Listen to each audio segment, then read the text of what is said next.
Hi there, it's Sue here. If you've not been to my channel before, make sure to subscribe and like and share this video.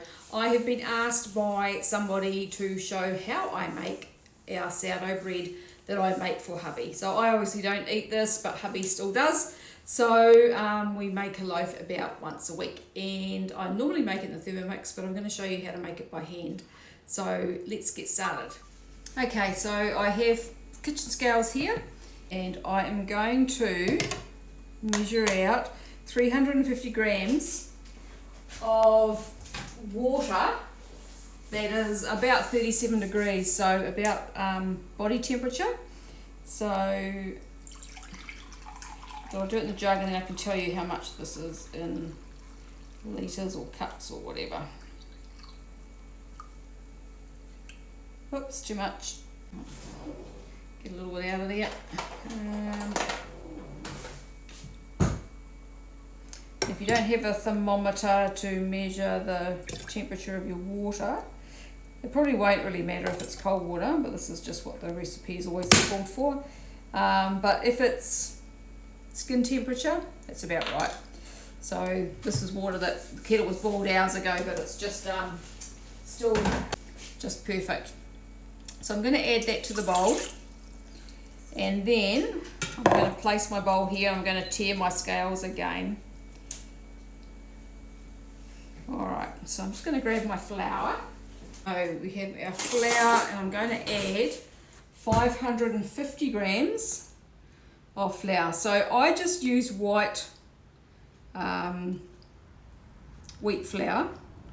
I used to make a sourdough that was gluten-free, and then I started making spelt sourdough. And then once I learned about oxalates, I changed to making just white wheat flour because it has less oxalate in it. So that's 550 grams of flour and 2 teaspoons of salt. 1, 2. Okay. So that's basically the ingredients. I'm just going to take that off. I'm going to give this a bit of a stir, and then we're going to have to knead this by hand. Nearly forgot one important thing. The bug. So to make the bread bug, this is my bread bug here.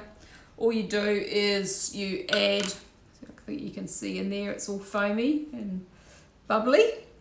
So okay, all you do to make your bread bug is you mix some flour and water until it's the consistency of like wallpaper paste. If you make it too wet, what you'll find is that it separates and the water sits on the top, so you know you haven't got enough flour in there if that happens. But you just, if you put a little bit of water in a jar, doesn't have to be any specific amount, put enough flour in to make a thickish paste. So not real thick, but you know, like wallpaper paste kind of consistency. And then just keep adding to it every day. So add a little bit more flour, a little bit more water if it needs it, if it gets too thick, until you've got a bug that becomes bubbly and foamy and smells like it's fermenting. So it smells yeasty and kind of almost vinegary.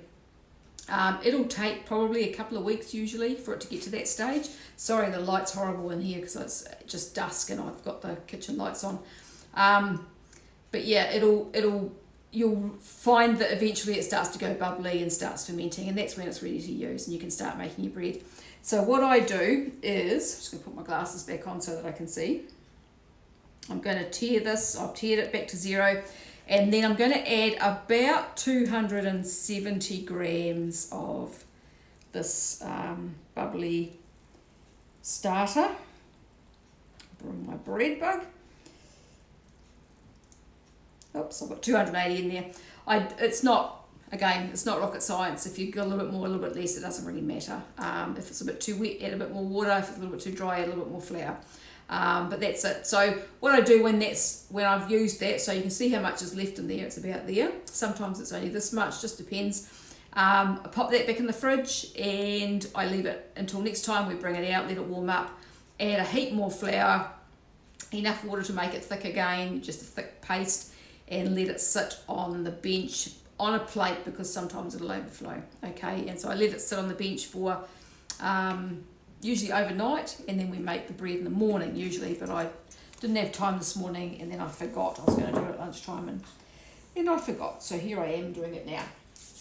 Alright, so now I'm going to take this away and mix this up.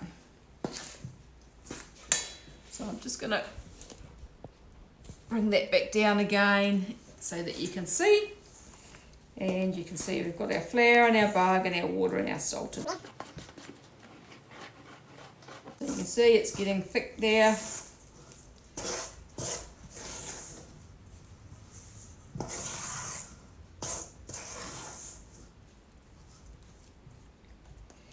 And what I'm going to do now is going to get some flour onto the bench.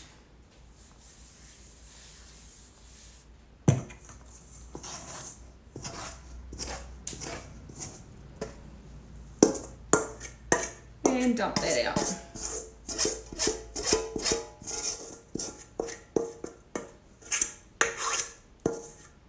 This really is the easiest, cheapest, most simple bread you'll ever come across to make. It's not fussy. It's really hard to stuff it up.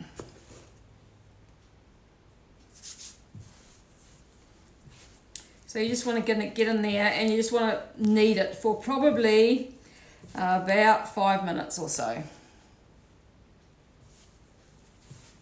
If it's too wet, just keep adding some more flour. This one is a little bit wet, so I'm having to add quite a bit of flour to it. But you'll feel it when it starts to really come together and stop sticking to your hand in the bench. Then you're about right.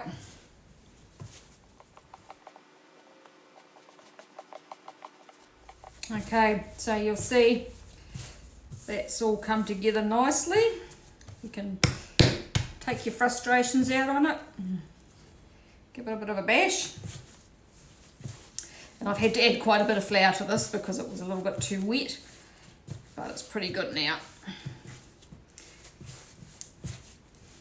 Okay, so I'm just going to go and get my bread tins. So you can bake it, you can put it into a round like so and put some pretty designs on it and leave it to rise and then bake it like that, or you can bake it in a tin. We use a tin, 2 tins actually, and we bake our bread in our Ninja Foodie. And I'll put a link to the Ninja Foodie model that we have under this video, so if you want to check that out, it's a brilliant little machine. Saves money on electricity because you don't have to turn the whole big oven on to cook it, and it does a fantastic job of baking the bread, which you will see at the end of this video once this is baked.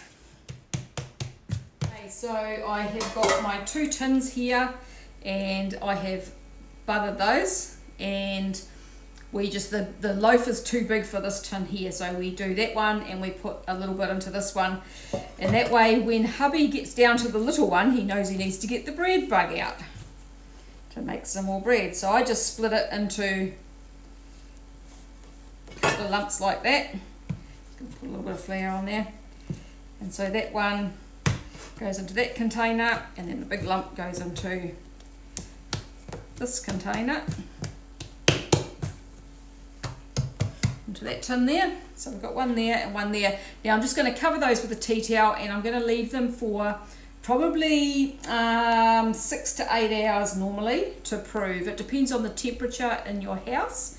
And I may, because it's evening, they may end up going in the fridge until tomorrow morning. So you can do that. If you make it at night time, you can pop them in the fridge. I'll just leave them until we go to bed in that case. Pop them in the fridge before we go to bed, and then bring them out again in the morning and bake them. Okay, so there's the rest of the bread bug. I've just put that into a clean jar because they get a bit manky after a little bit. And so it's just going into the fridge for next time.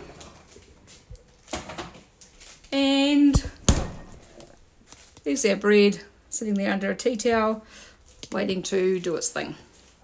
It's quite quite cold here yesterday, and so this is as much as, they didn't even rise this much. They've been in the fridge overnight, so they've still got a wee way to go. So it's been about 4 hours or so since I took the bread out of the fridge, and it's still doing its thing, so we'll probably leave it at least another couple of hours. The weather's really cold at the moment, so we've got it sitting next to the water distiller, which helps to warm things up a little bit. Okay, so just about ready to cook. I'll be putting one of them into the Ninja just very shortly. Alright, so it's about 8 hours later and the bread is going into the Ninja. And it gets cooked for, oops, I've just turned it off. Hang on. Gets cooked on bake at 190 for 50 minutes.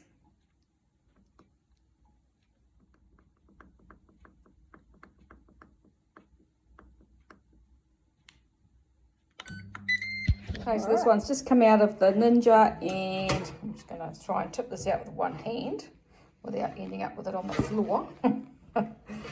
Alright, so there is one loaf. That is all done. And this one here, this little one, is going into the Ninja now. And so this one I tend to put in for about half an hour at the same temperature. So about 30 minutes at 190 degrees. And that bread tin that we use for the bread is the Ninja tin, so I ordered that online. I'll put a link to that as well. And there we go, 2 loaves of bread. Perfect.